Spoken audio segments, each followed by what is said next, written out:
welcome to episode 7 of the Indie Author Mindset podcast with me, Adam Croft. It's been a very, very busy week for me this past week or so. Last Monday, I realised I was going to have to rewrite a very large portion of my upcoming psychological thriller, Closer to You, for a number of reasons, basically. But in short, the plot is now much tighter, the characters are stronger, and the whole book will be 1,000 times better now. But it did mean that I needed to drop 17,000 of the 26,000 words I had at that point. Now, my own productivity targets meant that I needed to be on 36,000 words by the end of last week. After the cull I did on Monday, I had only 9,000 words. So I'd spent Monday working out what needed to go or be changed and rewritten, and I spent Tuesday morning planning out the new beats. So that meant I needed to write 25,000 new words in just 3.5 days. Now, this is where I had to take a leaf out of my own book, if you'll pardon the pun, and get seriously productive. Last Tuesday afternoon, between 2 o'clock and 7 o'clock, I wrote 8,500 words. On Wednesday, I wrote nearly 9,000. Thursday and Friday netted me 5,000 words apiece, and that meant that by the end of Friday, I had written 27,500 words in just 3.5 days. So I not only met my 25,000 target, which was huge, but I actually added an extra 10% or so on top of that. I had the weekend off and then went back to the book yesterday as I record this. So I'm talking about Monday, the 27th of January, and I wrote 6,000 words that day too.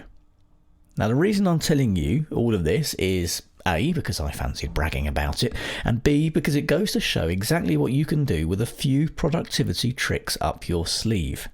It was actually almost perfect timing in terms of my productivity for writers course, which came out a week or two earlier, and me then having to put my own tips into action to meet a frankly ridiculously high word count in just a few days. But I did it.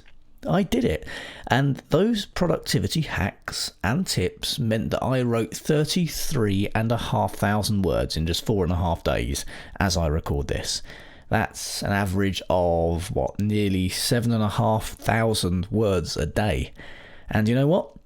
Yes, it was hard work, but it was very, very doable, and I am now a long way ahead of my word count target, but I'm absolutely gagging to get back and write again, and I reckon I'm on target to easily do another 5,000 words today, if not more, and that's on a day when I'm also recording and producing 2 podcasts. So I have been getting seriously productive. If you want to learn the productivity hacks and strategies that I use to do that, my Productivity for Writers course is open to new students now.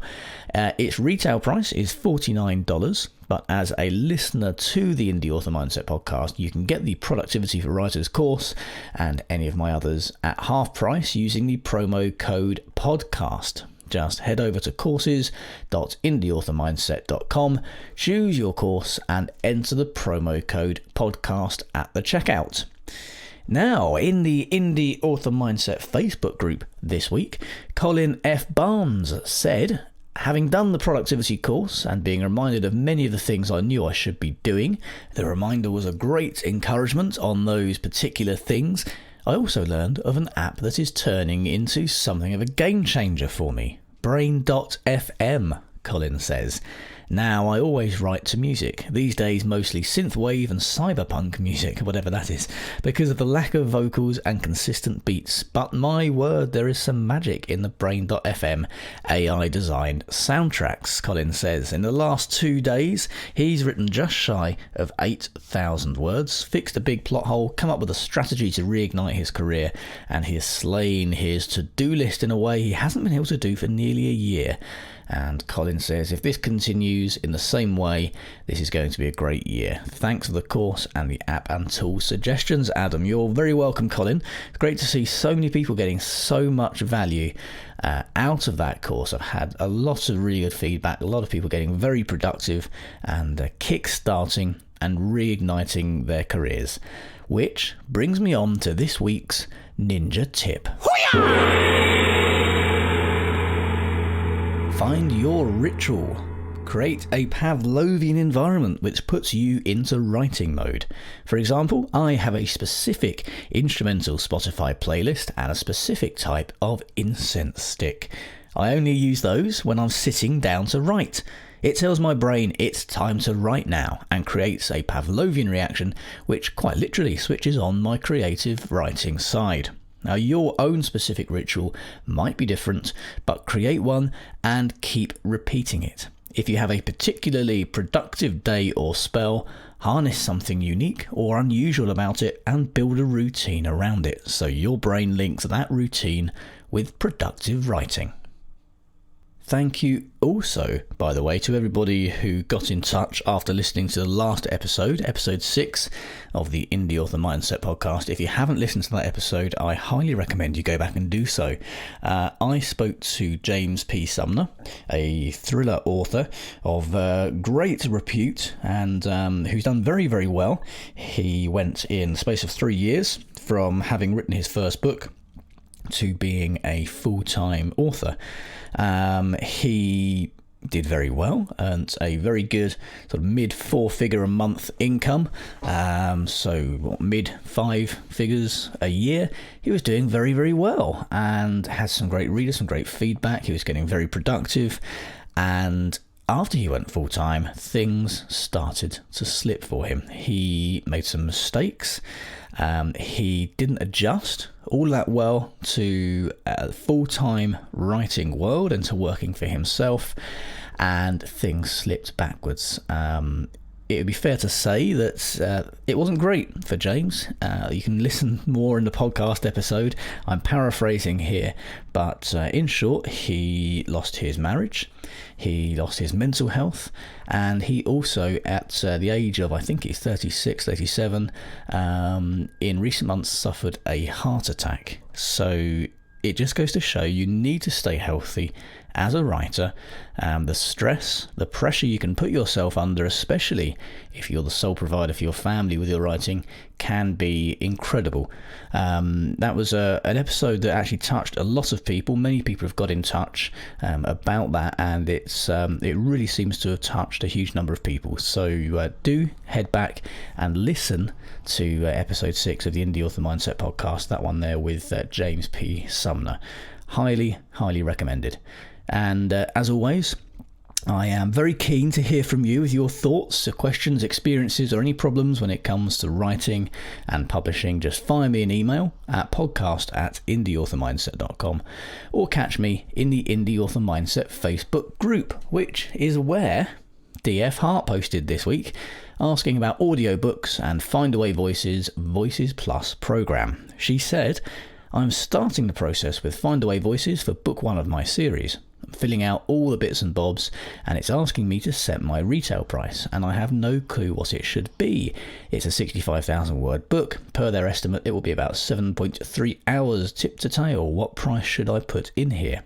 And she says, what is Voices Plus? If I do that, can I still upload directly to Amazon, or would Findaway do that?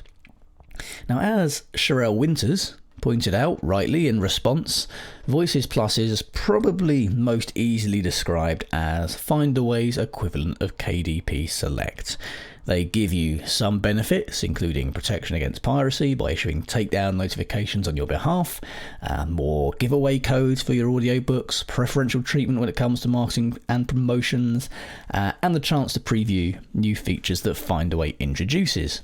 In return for that, Findaway Voices do ask that you use them as your sole audio distributor, but this isn't something that's heavily policed. It is, however, against the terms and spirit of Voices Plus, so flouting it isn't something I can personally recommend. However, the guys at Findaway know the challenges authors face, and they're usually more than willing to work with you to ensure that your audiobooks will reach as many listeners as possible. After all, that is their business model. They want to sell your audiobooks as much as you do. When it comes to pricing those audiobooks, one of the beauties of breaking out of ACX and using Findaway Voices is that you can set your own prices, as well as changing and experimenting with them as often as you like, which gives you a freedom you're not going to get with ACX. I went wide with my audio about a year ago now, almost, and audio sales have exploded 400% since then. On top of that, Audible and ACX are now only my 5th biggest audio retailer, with Chirp, Biblioteca, iTunes and HiBooks having all overtaken Audible when it comes to audiobook sales in the past year. It's a big, wide open market now. It is not, by a long shot, just about Audible. In other news, this week I spoke to a fellow crime author who had a career-changing event recently. She was the unfortunate victim of a hacking attack in which hackers gained control of her computer, her email inbox, and all of her social media accounts. They then changed all her passwords and they locked her out of everything. As a result, she's lost all of her social media accounts, including her personal Facebook profile, her author page and group, her Twitter profile, Instagram, the lot, and she can't get any of it back. It's all completely gone, her entire platform. The hackers also tried to take control of her Amazon KDP account, but she managed to stop them just in time. She has now had to rebuild her social media accounts and following from scratch, and perhaps more worryingly, her income from her books halved overnight as a result. I'm hoping to speak to her on a podcast in the not too distant future so we can help warn other authors about the dangers cybersecurity threats pose to us, but I wanted to let you know that cautionary tale now so you can make sure that you are secure. Make sure you keep all software and operating systems fully up to date.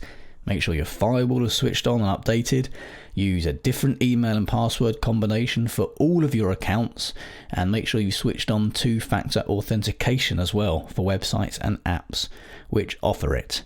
No one will ever be completely safe, but there is a lot we can all do, and that cautionary tale really should fire a bit of a warning signal to you all that your career could be ruined by somebody accessing your computer, your email account through weak security. So stay safe out there, guys, okay? Thank you for listening and for all of your continued support. I really appreciate all of your feedback, good and bad. Thankfully, none bad yet. But as I said earlier, I'm very keen that this podcast gives you exactly what you need. So if you've got any suggestions for topics you'd like me to cover, questions you'd like me to answer, or anything else at all, just fire me an email. It's podcast@indieauthormindset.com, or you can catch me in the Indie Author Mindset Facebook group. Please do remember to subscribe to the podcast so that you never miss an episode. I'll see you back here next time, where, if my maths is right, it will be episode 8. I'll see you then. This episode of the Indie Author Mindset podcast was presented by me, Adam Croft. The theme music for this podcast is by the Caesareans. Don't forget you can claim 50% off any Indie Author Mindset course by entering the promo code podcast at the checkout.